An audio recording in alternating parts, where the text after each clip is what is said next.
for another edition of AEW's official podcast. Remember, this is the official podcast, not the unofficial version that you may have heard somewhere else. This is the official one. And why? Because Aubrey Edwards is here. You're getting ornery to start this thing. It's like, oh, we're the official guys. Screw you and your little podcast. There is nothing ornery about me. With that in mind, with that in mind, we welcome the one and only Matt Hardy to Unrestricted. Yay. How are you, Matt? I'm great, Tony, and I'm very happy to finally be getting the opportunity to do this. I feel like we had a couple close calls where I almost did it, but it never materialized, so I'm happy to be here today. It's good to have you here. You debuted in Dynamite right in the midst of the beginning of the pandemic, I guess. It was the first pandemic era show, the first empty arena show. Right. So that had to be tough, but I thought it really worked out well. It did, especially because there was like a lot of buzz. I did a little YouTube series called Free the Elite, and the Bucks actually did a cameo in it and showed up. And we built a really cute little story, and I had an idea about doing a more vicious, more aggressive style of like the Broken Matt character, the persona. But it turned out, obviously it debuted in the pandemic era, and that's a character that is very driven by an audience and by fans. It's a very audience interactive character. So later as time went on, we ended up pivoting, but that night was really good. It was really special. It was very cool having Vanguard 1, which was part of my act, the drone land in the ring. And then, the camera panned over to me in the balcony. I was really happy with how that turned out considering the circumstances. Right. It's just a beautiful shot. I don't think Tony really Tony kind of keeps things close to the chest, as we all know now. And I had no idea what was happening. You see the drone pop down. You're like, oh, where is he? Where is he? This is so exciting. Because you debuted on the same episode as Brodie Lee. And I think people weren't necessarily expecting that we were going to have two debuts in the same episode, especially because there were sort of fans questioning whether you were going to be the Exalted One or not. Yeah, and I tried to actually release stuff via social media that I was going to be the Exalted One, because I had, had thorough conversations with the Bucks and with Tony, and I knew Brodie was going to do it. And I thought Brodie was going to do amazing at it, which he did. And, I figured the more I could lean into that I was going to debut as the Exalted One, it would be a bigger reveal for him whenever he eventually debuts. And then even if people got mad, if someone did want Matt Hardy to show up on that show, they were going to get me later. So it was, it was a win-win either way. And it was real cool. One of the things that, Brodie said after that, he said, thank you for going out of your way, to tease that was going to be you so many times. I feel like it helped me. It gave people a little bit, a better reaction because it was less anticipated. And I was always really appreciative of that. And it was weird because I didn't get to know Brodie at all really until AEW, because we'd kind of worked on different brands in the past or whatever. I had been around him, but what an amazing guy. And I was so happy for him that night. And it was so great that he came to AEW and got the opportunities that he deserved. And he kicked ass. You have said your Dynamite Street Fight with Omega against Jericho and Guevara was one of your favorite AEW matches so far. Why? It was really enjoyable. I mean, especially being the debut, and it was an exciting match. And considering there hadn't been any kind of match like that during the pandemic era of wrestling, everything had just been two guys in a ring, having a wrestling match, which almost felt like a rehearsal or felt like practice in so many ways. Because in my mind, in my opinion, pro wrestling isn't pro wrestling without a live audience. I mean, the cheering, the booing, the oohs and ahs, I mean, that makes pro wrestling, in my opinion. That night we had fans following us around, and they were interactive, and we just did such a different thing for the pandemic era, where we, utilized tables and weapons, and we fought out of the building. And then also I also enjoyed the changes I made, which was a character that I was working on, but I feel like it wasn't a character that was going to be successful considering the era we were working in as far as the pandemic era, just playing to viewers at home. I think that was the first time that we had ever seen Matt Hardy changing mid-match. And I think it was the Icebox. Is that right? Yeah, we did it twice. With Sammy. And then I came back out in old school Hardy's gear. And then when I went into the Icebox, I came out with the robe on. Wonderful.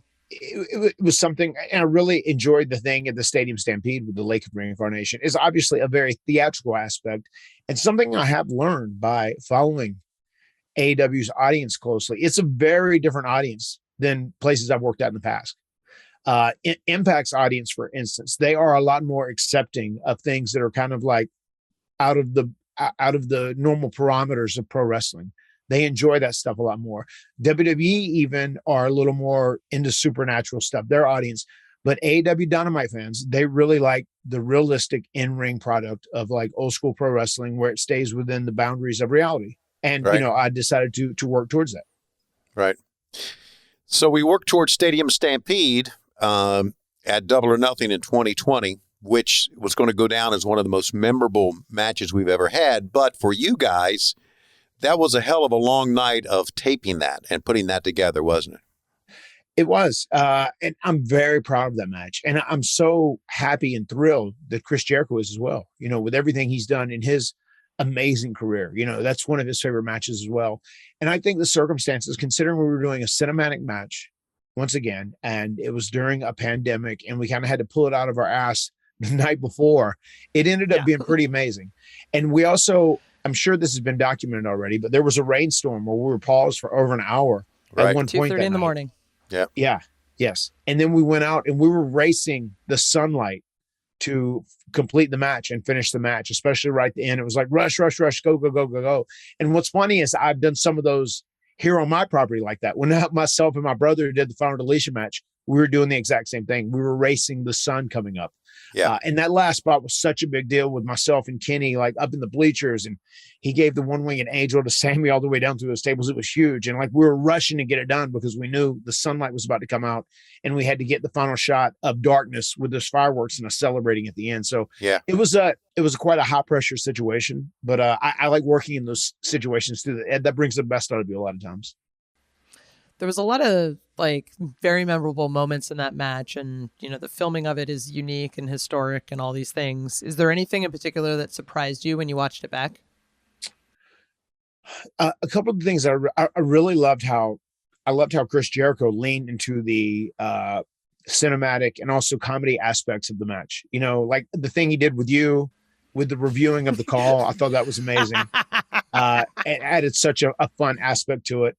And I get it. I get it why people don't like those matches. And I'm not going to hate on them for it, but I also get it why people love that type of material in wrestling too, because at the end of the day, wrestling is entertainment. We are amazing athletes that go out and are like live stuntmen. And also we do entertaining things, so the entertainment was important. And also like when they rolled the chalk line over Jericho too was very funny at the end. Well, I was just talking about it with Matt Jackson a few days ago, actually, about whenever he had to do all of those Northern Light suplexes over and over and over, like it was 100 yards. He had like badly bruised ribs that night. So he was already in pain working.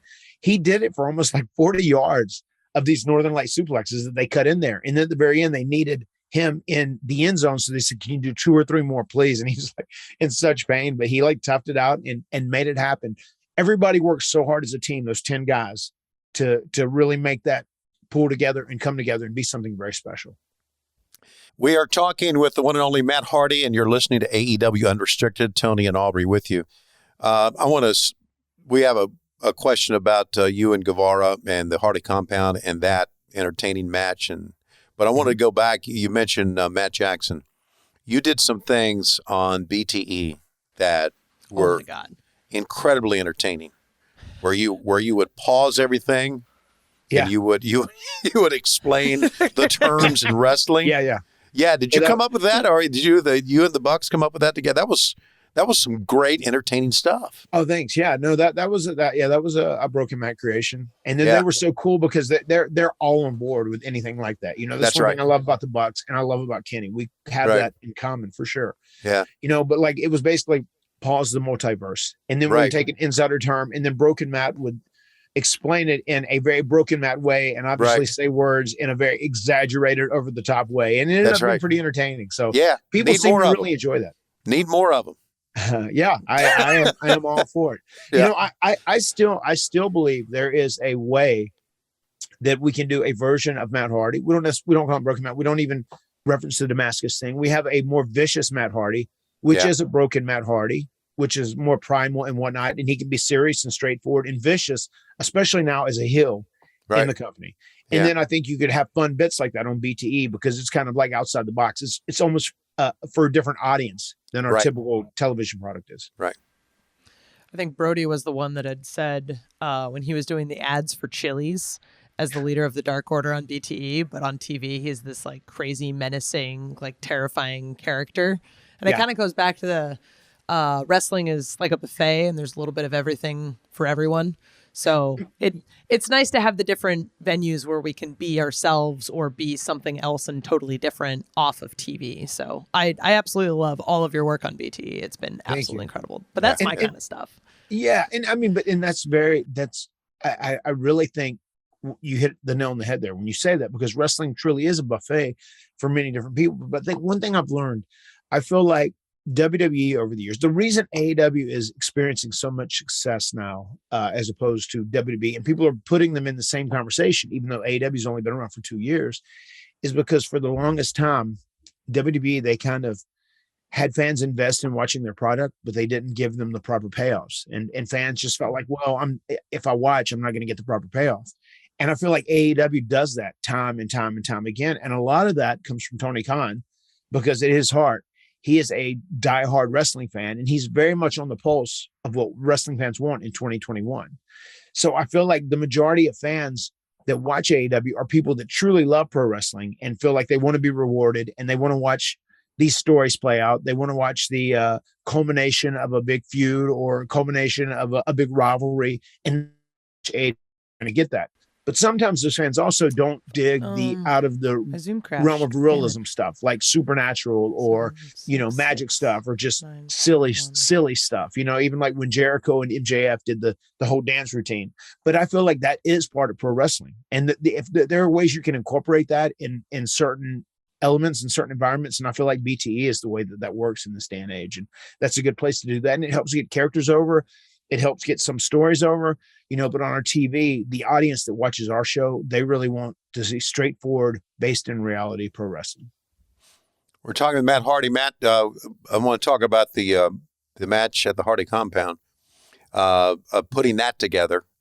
Gangrel was involved. Hurricane Helms was involved. How did that all come together?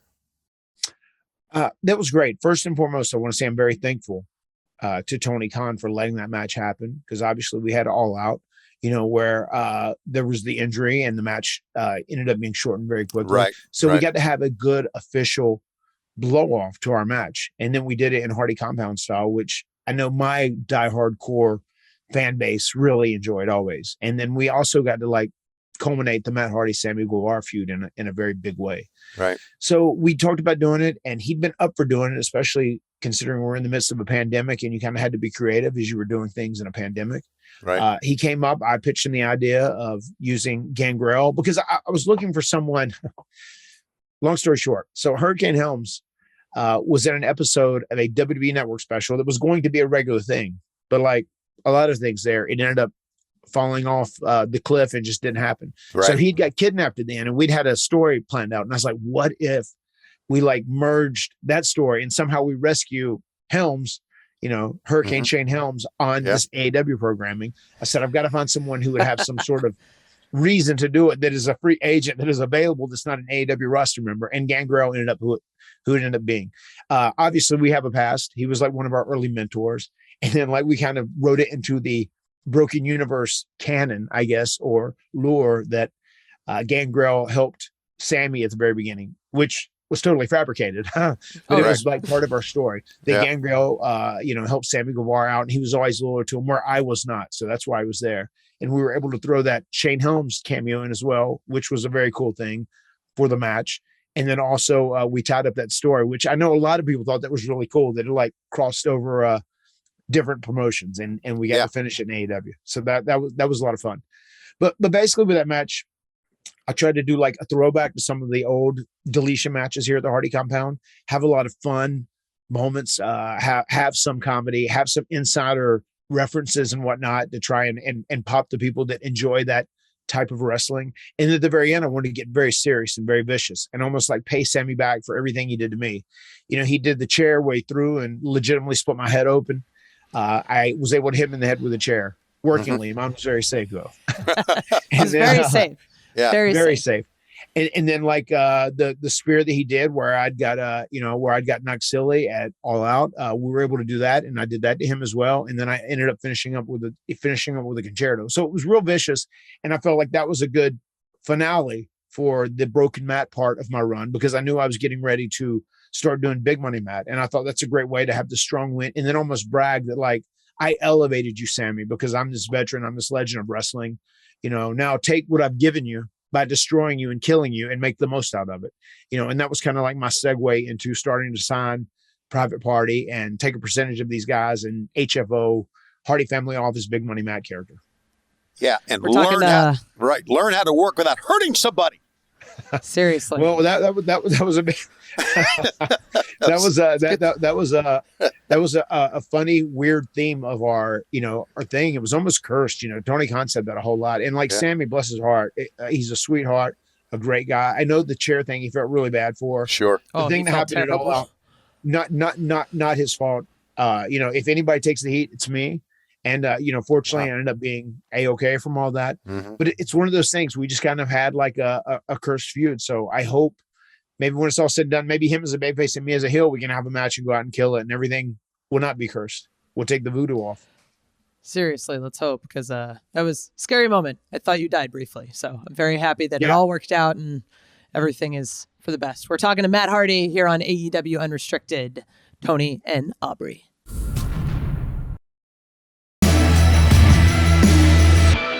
This is AEW Unrestricted. Aubrey and Tony here with the amazing and wonderful Matt Hardy. We want to talk a little bit about your first conversation with Tony Khan, because you had come in during the pandemic, very, very first show. How did you get the ball rolling with coming to AEW? I had it was a long process. When I was at WWE, and obviously whenever I went back to WWE in 2017, it was really important to me to go there and leave on a good note, because when I left in 2011, I just wasn't in a good place. I wanted to go back because I do owe all those guys. I have great appreciation for WWE and Vince McMahon and all those people, because I wouldn't be who I am without him. I very openly acknowledge that, and I'm grateful for it. So when I went there, I wanted to be the best employee I could be. I wanted to, leave, go back and work. And if I'm leaving or finishing, leave on the right terms, whatever it may be. So my brother got hurt, which is very weird because he hasn't been hurt throughout his 27-year career at all. And then finally, things caught up to him. He had a couple surgeries during that time, and he was gone and he was away some. So I was talking with, Vince and creative about different ideas and what I was going to do, because they were trying to get me to re-sign, because this is right around the time AEW had started up. And I'd been very close with the Bucks for a while, especially since we worked with them. I met them originally back in Impact, and then I had, worked with them in Ring of Honor. I'd worked with them a few different times. And then right towards the end of that Impact run, we were going to do a cross-promotional thing between ROH and Impact, doing the Hardy Boys versus the Bucks. And if that would have happened, that would have been very, very cool. But it didn't end up happening because Jeff Jarrett came back, who wasn't in the best place in his life. And we ended up leaving. We returned to WWE. And then when I did come back to WWE at that time, I just wanted to be the best employee I could and really show them, like, I'm grateful, I'm appreciative, I'm going to kick my ass and be as good as I can for you. And so will my brother. So the last 8 or 9 months I was there, they were working on re-signing me, especially with AEW was there. They almost didn't want anyone to go to AEW. That was kind of the feel or the mindset there.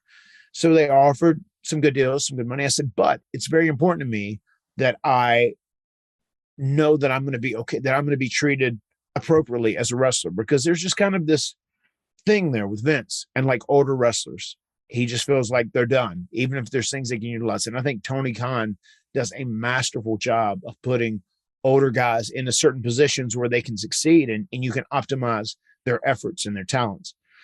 So after talking to Vince a little bit, I saw that he wanted me to wrestle a little bit, but he wasn't up on utilizing me a lot in different roles. And it's like, I never want to be champion. I don't want to be champion. I don't need to be champion. I just want to be in a good role where I can work with other people and I can help younger guys and also stay relevant on my own. So then he said, yeah, but I kind of see you transitioning to a producer behind the scenes. I could see that. And I know, like, once he says that, that's kind of what's in his mind. And That's I'm right. like, man, if I can wrestle, I want to wrestle because I only know I have a few more years left to do this. Plus, I'm going to make the most money there. And this is my dream and my passion, and I love it. It's really what I want to do. So while I can do it, and especially as my kids are getting a little older, for them to be able to see me wrestle is so cool to me too. So I definitely want to wrestle. So as time went on, and I didn't sign. They said, okay, well, we're just going to take you off TVs for a while. I said, okay, cool, whatever, no big deal either way. And it was just, okay, you ready to sign yet? If you sign, you can come back to TVs. And then they ended up bringing me back to TVs and had me work with some younger guys and had those guys win. And that's no big deal. It's like at this stage of the game, I'm like Matt Hardy. I'm going to be fine either way. People know who I am. I've done enough. I'm established. You're really not going to change that fact. So it's almost like it felt like they were kind of trying to do whatever they could do to, like, force me to, like, oh my God, I got to resign, or I'm going to lose matches, or I'm not going to be on TV, whatever it may be. And then at the very end, they did a big, like, Hail Mary where I was going to work with Randy Orton, and they had some things that were promising, and also like a big money contract, which was really, really huge and would have been a great deal. And I was appreciative of it, but I know Vince had saw me already transitioning into a producer role. So that's where I was going to end up. And Tony could probably tell you this from his little time with you. If Vince has something set in his mind, that is what is ultimately going to happen. He will get you back there. It's always like that. So I spoke with the Bucks, and I talked with Tony, and we talked about some things about, having me wrestle like on a limited schedule, whatever it may be. And, even maybe represent some guys, whatever. And Tony was just amazing to talk to. He was just so respectful. And Tony Khan is so respectful of guys who have contributed to this business. It's just with the way he talks to you, the way he treats you, the way he books you, everything. So it was great talking to him. And after talking to the Bucks and talking to Tony Khan, my mind was made up. I knew I was going to go to AEW, and it was just a great experience. And I have nothing but the best things to say about Tony Khan, especially considering the state of dealing with him and him compensating you and him also taking care of you. I mean, he's just great across the board. So I was very happy I ended up coming to AEW. Of course, I was very disappointed. A pandemic began, and it was an empty arena thing. I would have loved to have had fans there, especially for those reactions, because that's one of the most amazing things. I'm so, I'm so happy that guys like CM Punk and Adam Cole and Bryan Danielson, they all had people there to see their debuts, and that was awesome. So I really wish there would have been people there, not just for me, but also for Brodie, because he was deserving of it. And I also like the balls that Tony Khan has to not be afraid to debut two talents on one night, whether it be Matt Hardy and Brodie Lee or Bryan Danielson and Adam Cole. I think it was pretty badass. We're talking to Matt Hardy, now known as Big Money Matt. What inspired the persona of Big Money Matt? Is something you and Tony talked about? Oh, I'm so glad you asked that, Tony, because I have such a great backstory to share with everyone. Very good. We did. I realized after we did the thing with Sammy, and I stubbed my toe a couple times during that program, and the audience was being very hard on me. I said, I see a thing here too, like the demographic at AEW, and I can tell this is very different from a WWE. The demographic and the feedback I get from performing on AEW compared to WWE is very different. It's much younger. It's much more trendy, cool pro wrestling fans as opposed to WWE. You can tell the audience is older, and they're almost more welcoming of like legends and veterans who've been around in the past. With AEW, it's very tough. You have to go out and bust your ass like you're 25 or 30 every night. They demand that. They demand the best, which is fun. So upon talking to finishing the thing with Sammy, and I just suggested to Tony, I said, what if we do Big Money Matt? And he's like, yeah, I could see that working. I could see Big Money Matt working. And even the real life bond with myself and Private Party, which we became friends in, as I'd done a thing where I was mentoring, because they legitimately grew up being huge Matt and Jeff Hardy fans. Like we were the guys they aspired to be. So I was like, what if even Big Money Matt like manipulates these guys and takes advantage of them, and I end up getting them to sign contracts, and I take a percentage of their money, and that's kind of Big Money Matt's thing. He really doesn't care who he has. He doesn't care if they win or they lose. He just wants to make money off them. Right. You give me whoever, and like Private Party, one thing I can say, I'm very proud of them. They have learned so much in the time I've spent with them, and they have grown so much as performers, especially as heels. If the time ever comes around, when the time comes around for them to be given the big opportunity and be the tag champs or build the tag division, they'll be ready this time around. I feel very confident about that, and I'm very proud of them, of the growth they've shown. But the story I was going to tell you, Tony Schiavone. I'm sure you remember Gary Sabah, the Italian Stallion, and George South. They used to come down to NWA and WCW, and they used to be extras and enhancement talent, jobbers, whatever you prefer to call them in this day and age. So when we first started wrestling, we ended up connecting with them a little bit, and they said, we need some extra guys to go to WWF at that time. So if you guys want to go, we have other guys, but we need bodies. We're like, oh my God, we've been wrestling for like 2 years and we're going to go to WWF. Are you kidding me? Of course we're going to do this. This is all we want to do. We want to be at WWF or WCW or whatever, in 1994. So we all get booked there. Myself, my brother, first name Sham, last name Payne, local Omega legend, Marty Garner, and also Jason Arndt, who would go on to be known as Joy Abs on WWE television. So we all go with Stallion to the show, and we all work that night. We leave, we get into the van, we drop 7 or 8 miles away from the arena, and that night they would pay extras $150 for the show that night. Big money. So we drive 7 or 8 miles away from the arena, and we pull off in a very desolate area where no one's around. They go, okay, brothers. And keep in mind, we're in a van.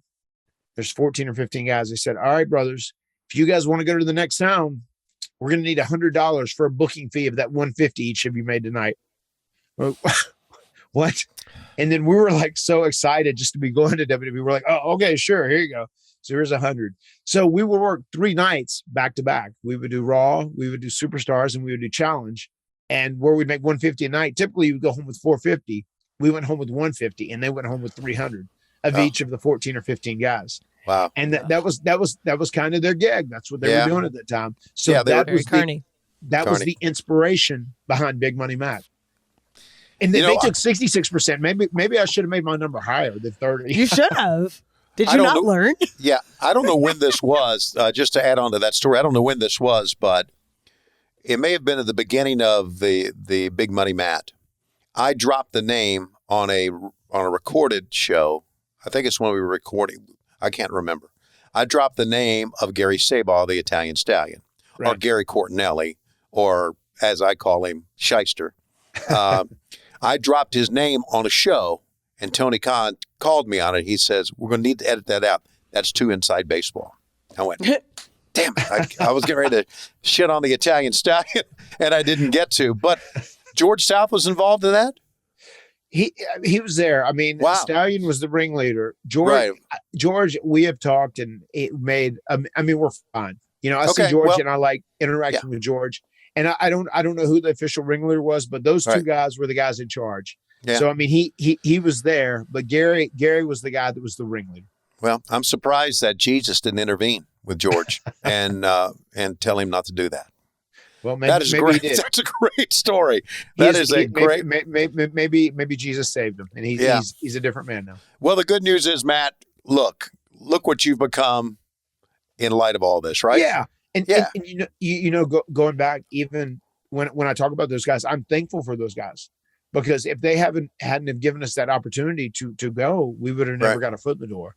And ultimately that led to us getting booked on our own. Myself, my brother, Marty Garner, and Jason Arndt. And once that happened, that's when things started becoming real. And myself and my brother eventually signed a developmental deal. So once again, it wouldn't have happened without them. And it was a tough experience, but it makes for a hell of a story.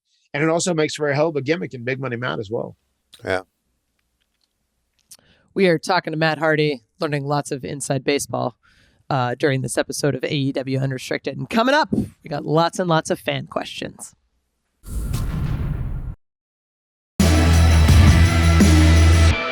This is AEW Unrestricted, Tony and Aubrey. And I do need to say this.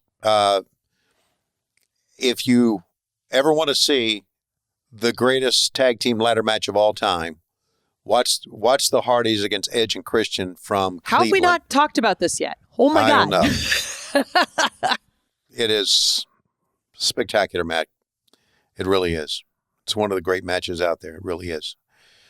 So just to throw out that, now let's get to the fan questions. Yeah. Rick Guzman wants to know, Matt, do you feel managing has become a lost art in wrestling? What plans do you have to make it essential as it was back in the day? Yeah, I do think it's important. I think there's a huge role to have a manager, especially for a talent that is new or maybe not a great speaker or just kind of like learning their way, especially if they're an amazing athlete and an amazing wrestler, just putting a manager with them or like a mouthpiece or someone who can be charismatic to kind of cover up for their weaknesses, I think it is a very important thing. And it doesn't have to always be covering up. Sometimes they just make a great combo together. Sometimes a manager along with a performer just adds to the whole act. So I don't know if that is my huge goal. I mean, still my goal right now is to be the best wrestler I can be and try and help keep myself relevant and build other people at the same time. That's kind of what I'm shooting to do. But yes, as far as being a manager that could help other people and make it a regular part of pro wrestling in this day and age, yes, of course, I would love to help out and assist in making it a more regular thing. Got a question from Andy Goldsmith. Do you see yourself changing this up a little bit based on stuff we've already talked about?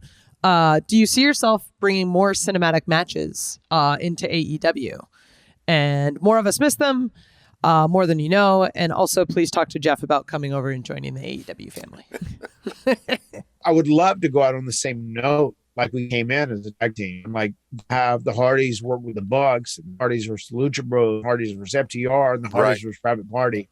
I mean, oh my God, there's so much amazing content there, you know, if that becomes a reality. But as far as cinematic matches go, I mean, I think with the right time and place, I think you shouldn't overdo them.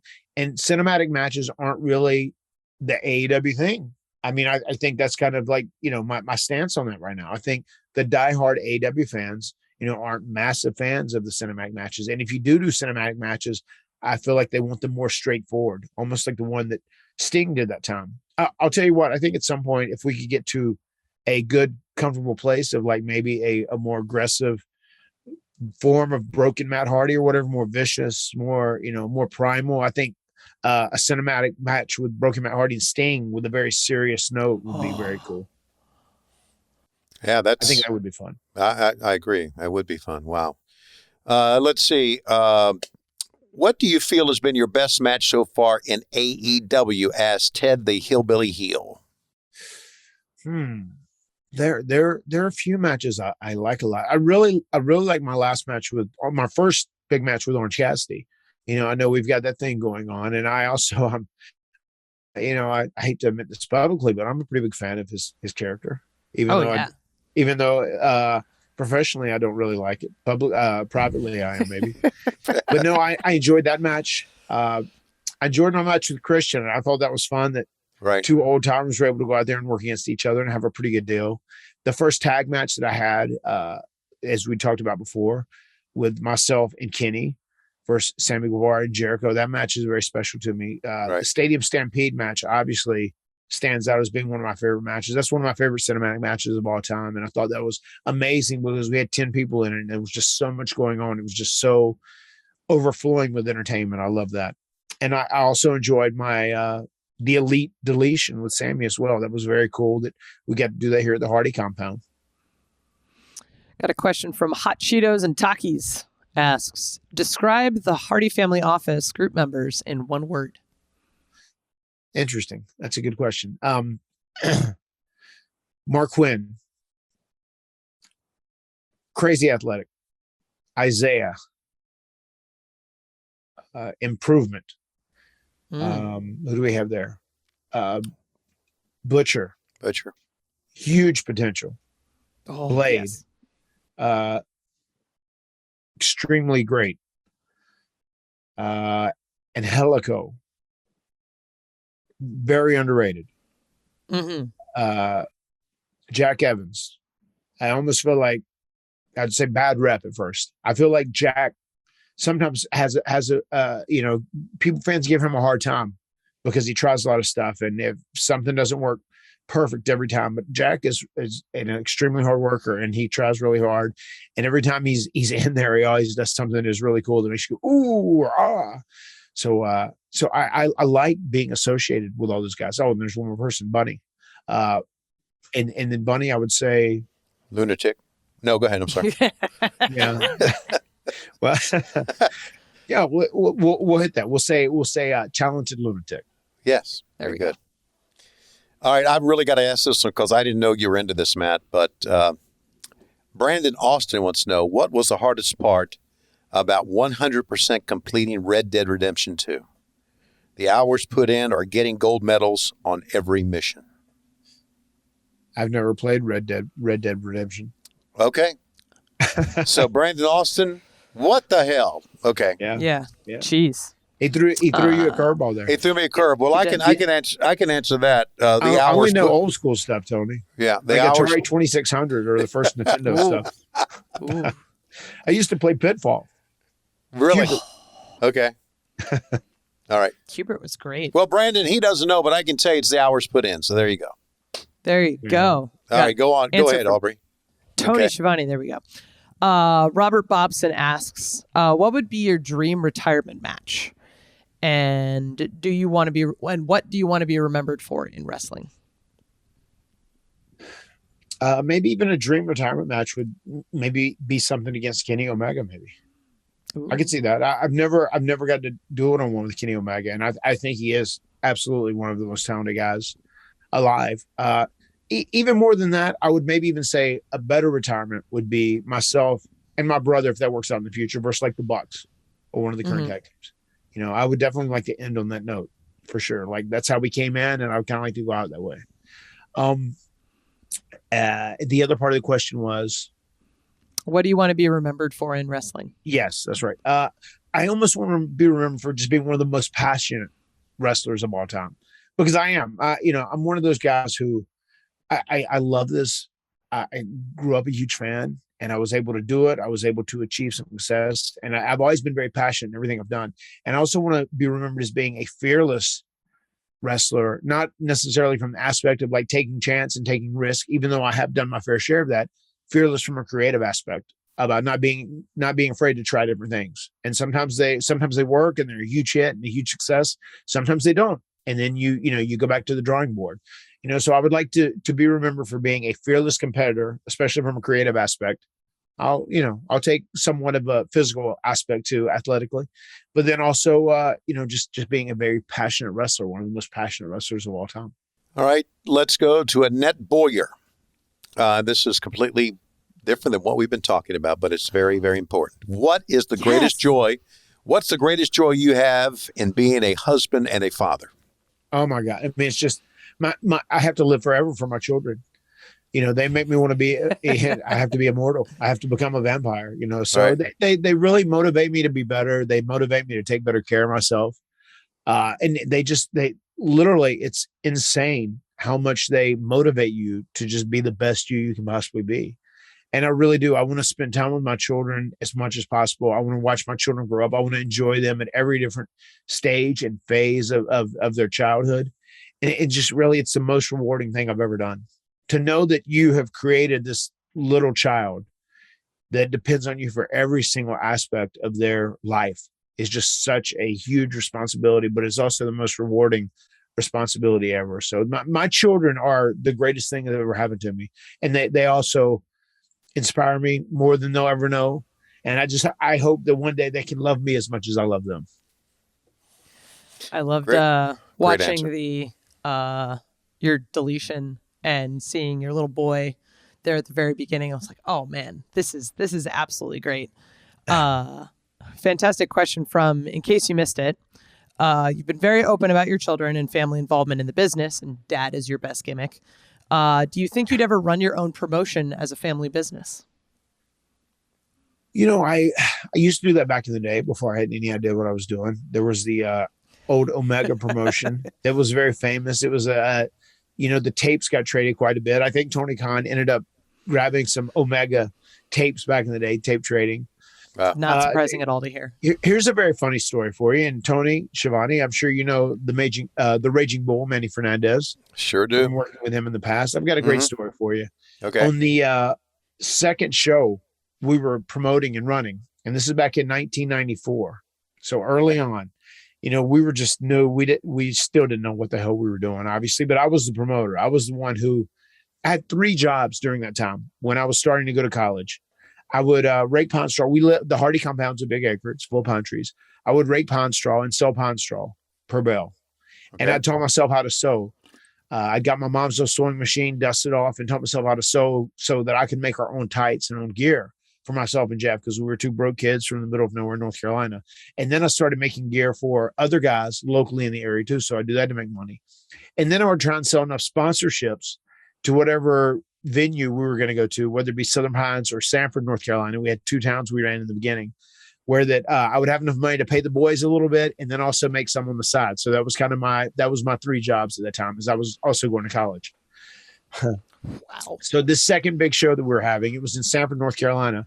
And we had just became friends with the Hurricane Shane Helms and his partner, Mike Howell. And they were very like-minded like us. They were young guys who kind of were thinking about the greater good, and they kind of had the same mindset as far as the work style. And like the style that we worked on those Omega shows were almost like the current, AEW style, where we would go all in. It wasn't a building process. The first match didn't have to stay in the ring. They could go crazy. I wanted every match to steal the show, and it was full of high spots. And that was another thing I said at Big Money Matt earlier on in the beginning, that I created the whole AEW style. I was responsible for it. I was doing it in the early 90s. So the second show we were doing, Hurricane Shane Helms came, and he said, "Hey man, I saw Manny Fernandez last night, and he'd asked where we're working today." And I told him Sanford, and he said, "Yeah, Stanford. I'm there too. I'm in Stanford tomorrow." And Shane said, "I don't think you're there. They only have young guys. They don't really use any names or people of value." And he said, No, I'm there. I'll see you there at the show. And he warned me, gave me the heads up. And Manny Fernandez showed up, and I'm an 18-year-old kid. Mm-hmm. And he walks up, he says, "Yeah, who's the book here? Who's taking care of me today?" And then I said, "Okay, well, I guess I got to stand up and face him." So I'll go up to Manny and I go, "Hey, Manny, how's it going? Hey, how you doing?" I said, "My name's Matt Hardy." I said, "I'm the guy who booked all this. I'm sorry there's been a misunderstanding." He said, but you're not booked on this show today. I'm sorry this happened." He said, "Oh, I'm booked on this show today." And then I'm like, he said, "No, I'm booked on this show today." And I said, I'm sorry, there's been a misunderstanding." And I see like some of my guys starting to kind of get beside me, like, and he had one person with him. And then also Shane and Mike Howell were standing by him at first, telling him like, "No, there's been some confusion. There's been a mistake." And I said, "I'm sorry." I said, you're not booked on the show today. We don't use anybody that, really costs anything. We have all local guys here." And he said, "Well, I'm going to tell you this. I'm going to get paid tonight, or somebody's going to get their ass whipped." And on my face, he said, "And it might be you." Oh my God. And all I'd heard about was, he would carry a gun with him to shows, and he was a violent guy. He had this crazy rep. And then I remember he got up in my face, and I said, "Well, I'm sorry you feel that way, sir." And I did back down. I know Shane and Mike Howard got beside me. I said, "But I've got to tell you, I can't pay you because I don't have any money to pay you. So I'm sorry. I can't pay you anything." And then he saw that all my guys were kind of had my back and were supporting me. And he said, "Well, would you at least let me sit at my gimmick table?" And I said, "Sure, you go ahead. Go right ahead. Set up your gimmick table. That's good. But I don't have any money I can give you because I'm broke as a joke. And I'm 18 years old and I'm terrified right now." And that was a real thing, like right from the jump, and that was one of his things. He would go kind of, bully his way on the shows. Yeah, right. Yeah, it's amazing that, and I know you and Jeff grew up in the Carolinas, so you watch Mid-Atlantic Wrestling. But it's amazing that of all the people that you've come in contact as a youngster in Mid-Atlantic Championship Wrestling, you would have to resort to the Raging Bull and the Italian Stallion. What the hell? Hey, Tony, I didn't pick the Raging Bull. He picked me. I share this joke with Cody all the time, where he did that, where he like stepped and he said, he says, "I'm going to get paid tonight, or somebody's going to get their ass whipped." And he said, "And it might be you." Every time I see Cody on TV, I just go up to him and go, "It might be you." That was like our inside joke, especially with considering how well his dad did him. That is tremendous. Wow. The Raging Bull. Such good stuff. Yeah. Yeah. That was 18-year-old Matt Hardy with 16-year-old Jeff Hardy and the other teenage crew there. Tremendous. Standing up Great to Manny story. Fernandez on the indie show. Great story. Matt, we're going to wrap it up on that. Thanks for your time, man. It's really been, and I know you were a fan watching us, and I know you and I never really worked together until right here, and I'm glad we finally got a chance to. Yeah, it's been an absolute delight being able to work with you, AEW, getting to know you and getting to hang out with you a little bit. It's been very, very fun. A lot of fun. Thanks for your time, buddy. Well, thank you guys for having me, and I am very excited about the future of AEW. I love just how everything's clicking right now, and everything's heading in the right direction. I'm very happy to be a part of the organization. Very good. We're unstoppable, man. You guys as well. Follow Matt Hardy. Yeah, Unstoppable. You can follow him on Instagram and Twitter at Matt Hardy Brand. listen and follow this podcast, AEW Unrestricted, for free wherever you get your podcasts.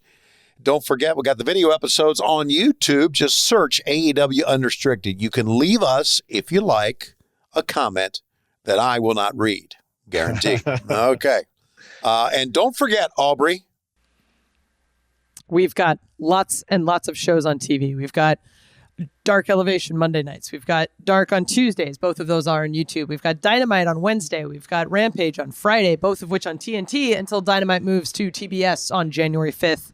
Lots of awesome, wonderful places where you can see this man take money from people he has convinced to follow him.